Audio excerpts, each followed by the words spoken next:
Hello everyone, welcome to Get My Class. Today we are going to solve this question which is the factor which help in the onset and maintenance of labor contraction is option A, increased contractility of uterine muscle due to the increased oxytocin level. Option B, the pressure exerted by the cervix by the emerging baby's head. Option C, uterine stretching during the final stages of the fetal growth. And option D, all of the above.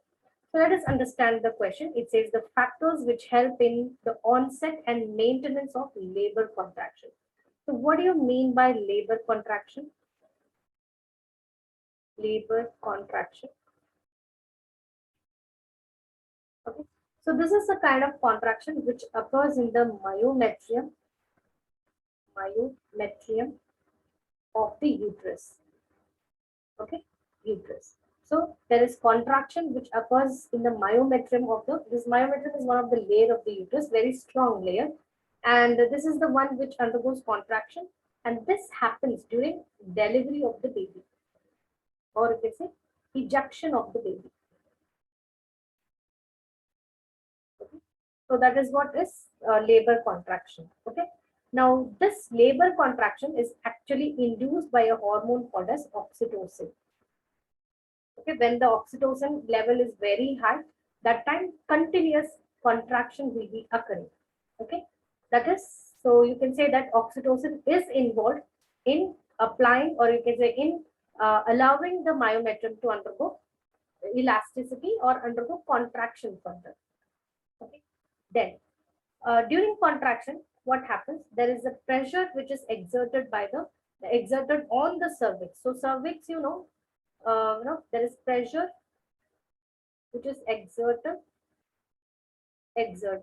Why? Because of the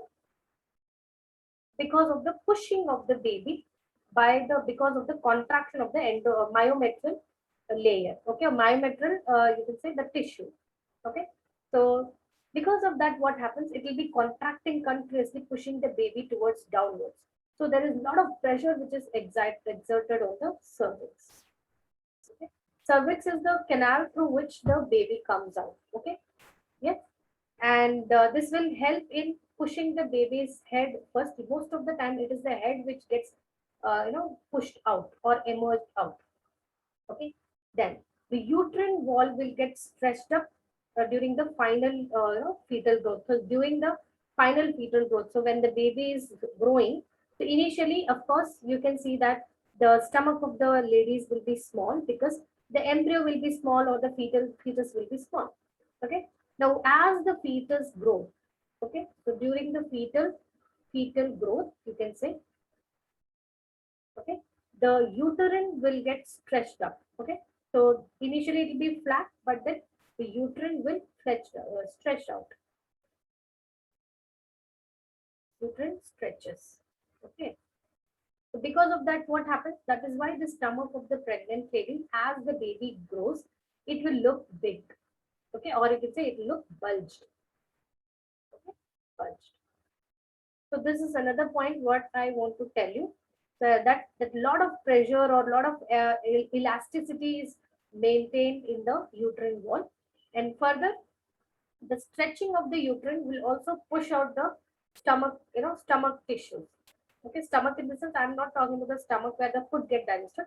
We are talking about the abdominal layer. That also will get pushed out. The skin, abdominal skin also will get stretched out. Okay, so let us see. So all this happens during what is it? Labor. Okay, all this happens during labor contraction. Apart from that, as I told you, because of the growing baby, the stomach also gets stretched out or the uterine gets stretched out. Now let us see the factor which help in onset, and so it is talking about the onset as well as maintenance of the labor contraction. So option A, increased contractility of the uterine muscle due to increased oxytocin level. Yes, that is correct. The pressure exerted on the cervix by the emerging baby's head, that is also correct. Option C, uterine stretching during the final stages of the fetal growth, that is also correct. Then option D is all of the above. So that is the answer because all the other options are correct. So let us conclude the answer. The answer is option B. I hope you understood the explanation. Thank you, everyone.